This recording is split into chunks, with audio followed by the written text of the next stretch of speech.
First of all, I've got 32 people. For this kind of. Well, if it's noisy. Okay, Bobby, we're rolling.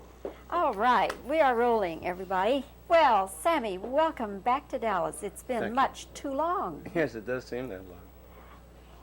Is this, Sammy, the first gig you're working now since your illness? Oh no, I've done Reno, Nevada.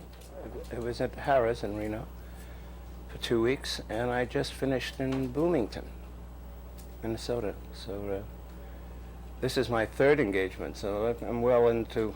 My boots are strapped up rather high at this point. You're looking great. Thank you. Really I feel looking good. I really do. But you know, some of those reports scared us half to death about you.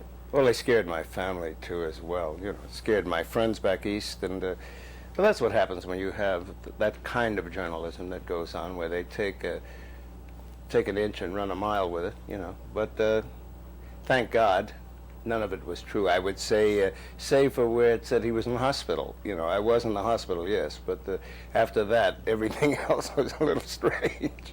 It was the Inquirer, wasn't it? Yes, it was the Yeah, Inquirer. of course. Yes. Do you plan to sue them? Mm-mm. No? I can't. My philosophy about that is quite simple. I believe that the best thing to do in that particular case, in this instance, is to just ignore it as much as I can and prove to the public by doing the kind of shows that they expect of me, I guess, and working. That's the only thing I can do, because I don't think that if it was something that involved truly my family or an indignancy to my wife or something like that, or my kids, then, and it was an untruth, I would sue, you know, but for this I wouldn't. I'm just sorry that it caused a lot of people who have been supportive of my career, you know, a little anxiety. Hey, what's happened to Sam? You know, when I arrived at the airport, you know, all the guys that handled the luggage, everything else, all of the ladies on the plane, they said, oh, gee, you look good. He was so sorry to hear you were so... And I said I wasn't, and they said, oh, well, anyway, good luck. Well, you look great, Sammy. Thank you. It's really wonderful to see you. Do you know the chairman of the board, Mr. Sinatra, was here? Yes, I know. He was here a couple of weeks ago. I hear he was fantastic. Yes. And that it was a marvelous evening all around. Yes. And I couldn't help but wonder, Sammy, I know you all have been close friends for so many years. Yes. But has there ever been, maybe even just jokingly, a little bit of competition about you get a great song and ahead of him? No. On the contrary, it's been just the opposite. If Frank has found a couple of numbers throughout the years, he would lay them on me, you know. But professionally, there's never been a rivalry of any kind, and personally, that never, you know. That's one of the nice things about, we've had disagreements, you know, I don't agree with everything he says, like he doesn't agree with everything I say, but that's always the kind of stuff that's buddy-buddy kind of disagreements. But there's never been envy, and that's because what he does is so special, and what he's been doing over a period of years is so special as a singer and as a purveyor of lyrics, and his whole aura that he carries around him is completely opposite of mine. You know, my aura is not the same. I have a different type of aura. You know, I have a different drummer playing for me. And yet and still we have remained friends, which a lot of people have found very strange. And Frank says it's because I can sing in his key and he can't sing in mine. Which is true. That's a great line. Wonderful. Sammy, which songs must you always do in every show? Well, I think that those are the songs that the people have chosen for you and made them extra special. We all have, those of us who have been able to survive, you know, with the record things going back into the 40s, the 50s, the 60s, the 70s, and now the 80s. You wind up, you have to do Bojangles. You have to do Candyman. You know, these are the things that then you pick and choose from the others that you've had through the years, that you were lucky enough to have through the years.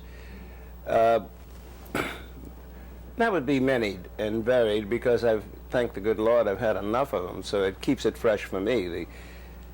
It's tough sometimes trying to involve yourself with new things, pyrotechnics that will make the song. I mean, the inner pyrotechnics, and not lights and all that jazz. To make it fresh, that's the hardest part, I find. is to make Bojangles sound like you're singing it for the first time and to be sincere with it. And I've been lucky up to now because it always comes out a little differently because I try to approach it differently. Sammy, is there any one song you do that is special for you for some reason? No,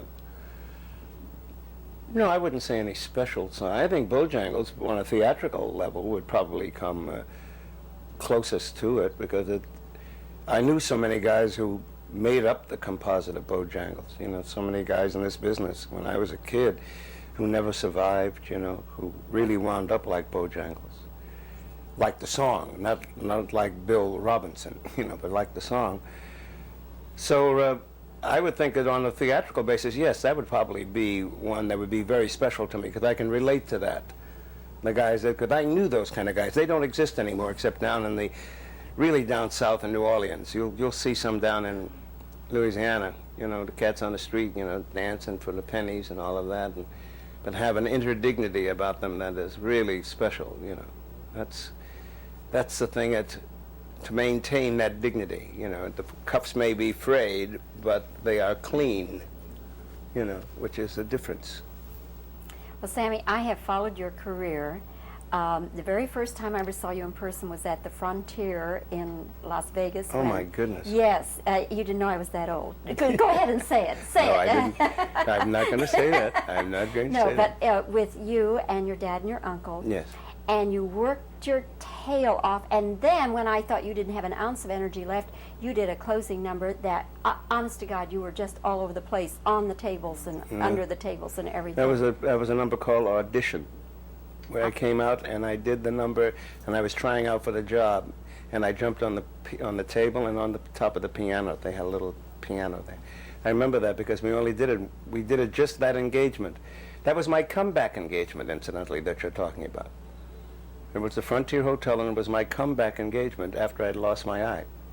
Well, that's when I first saw you in person, and I just want to thank you for all these years of marvelous thank you for entertainment. remembering. Thank you for hanging in, you know. But that's funny that you would mention that, because I was thinking about that the other day, that number.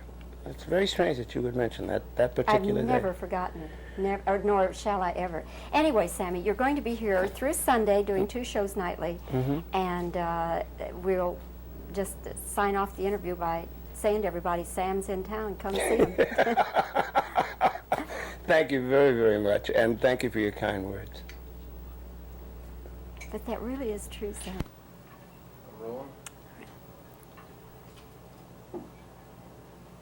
Sammy, has there ever been any kind of, even in a joking way, professional jealousy or competition between you and Frank Sinatra?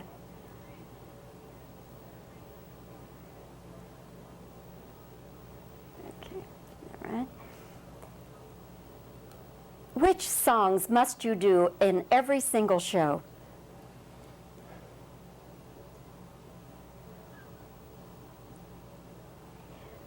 What kind of meaning does Bojangles have for you?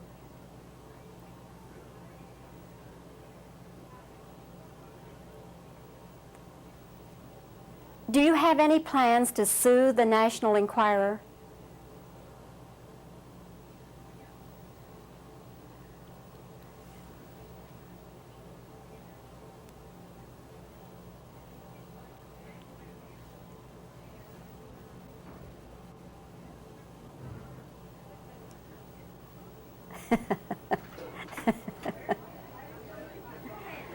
Okay, Roy, let's, yeah.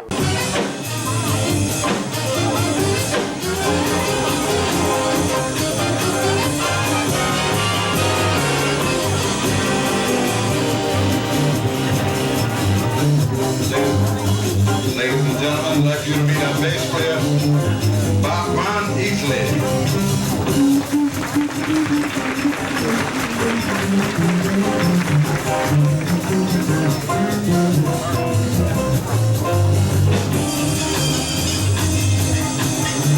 And on trumpet, we'd like you to meet Mr. Fitz McCarr.